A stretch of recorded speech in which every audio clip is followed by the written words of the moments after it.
मोक्षदा एकादशी व्रत के दौरान करें ये एक काम, श्रीहरि बरसाएंगे कृपा। इस साल मोक्षदा एकादशी का व्रत 11 दिसंबर 2024 को रखा जाएगा। एकादशी व्रत के दौरान मौन व्रत रखना अत्यंत शुभकारी माना गया है। इस महीने में भगवान कृष्ण की विशेष पूजा की जाती है। भगवान विष्णु की पूजा करने से मनचाही मुराद पूरी होती है। मोक्षदा एकादशी व्रत 11 दिसंबर को रखा जाएगा, जबकि इसका पारण 12 दिसंबर को किया जाएगा। वैदिक पंचांग के अनुसार एकादशी तिथि 10 दिसंबर को देर रात 3:42 से शुरू होगी, जबकि इसका समापन 11 दिसंबर को देर रात 1:09 पर होगा। मोक्षदा एकादशी दिन मौन रहकर श्रीमद् भगवद गीता की पूजा करें। मोक्षदा एकादशी के दिन मौन रहकर श्रीहरि का स्मरण करने से उनकी विशेष कृपा प्राप्त होती है। मोक्षदा एकादशी के दिन सूर्योदय से पहले स्नान करें, इसके बाद मौन व्रत का संकल्प लें।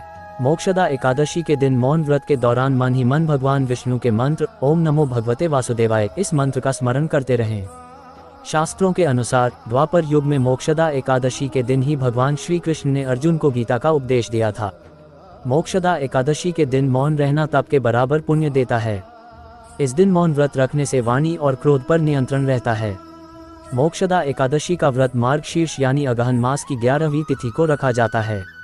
इस साल मोक्षदा एकादशी का व्रत 11 दिसंबर को रखा जाएगा।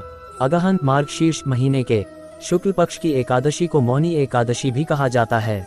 इस दिन को मोक्ष प्राप्ति का दिन कहा जाता है। मोक्षदा एकादशी पर ही भगवान श्री कृष्ण के श्रीमुख से गीता का जन्म हुआ था। भगवान श्री कृष्ण ने इस दिन अर्जुन को गीता का ज्ञान दिया था, जिसमें सांसारिक मोह से मुक्ति और मोक्ष प्राप्ति का रास्ता बताया था। कहते हैं इस दिन जो व्रत कर गीता का पाठ करता है उसके लिए स्वर्ग के द्वार खुल जाते हैं। जब कुरुक्षेत्र की युद्ध भूमि पर भगवान श्री कृष्ण ने अर्जुन को गीता के उपदेश दिए थे, तब पूरा संसार ज्ञानमय हो गया था। मोक्षदा एकादशी व्रत कथा। गोकुल नगर में वैखानस नाम के राजा ने सपना देखा कि उसके पिता नरक में हैं। तब राजा विचलित हुआ। उसने विद्वान योगी पर्वत मुनि को ये हाल सुनाया कि उसके पिता नरक से मुक्ति दिलाने की बात सपने में कह रहे हैं। मुनि ने बताया कि उनसे पूर्व जन्म में पाप हुआ था, जिससे उन्हें नरक में जाना पड़ा। उन्होंने राजा को मार्गशीर्ष एकादशी के व्रत का संकल्प लेकर व्रत करके उसका पुण्य पिता को देने के लिए कहा, जिससे उनके पिता की मुक्ति होगी।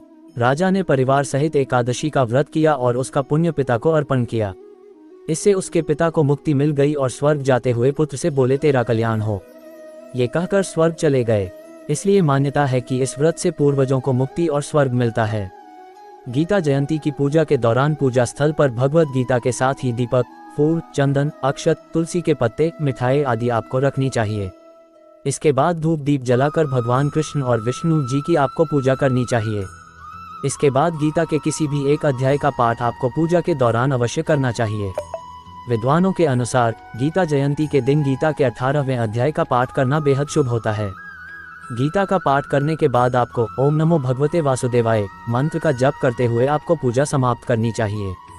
पूजा समाप्ति के बाद प्रसाद का वितरण भी अवश्य करें।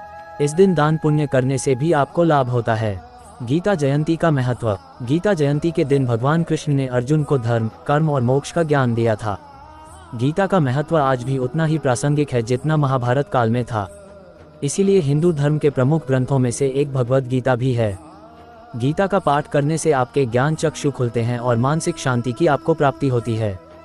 गीता जयंती की पूजा के दौरान पूजा स्थल पर भगवद गीता के साथ ही दीपक, फूल, चंदन, अक्षत, तुलसी के पत्ते, मिठाई आदि आपको रखनी चाहिए।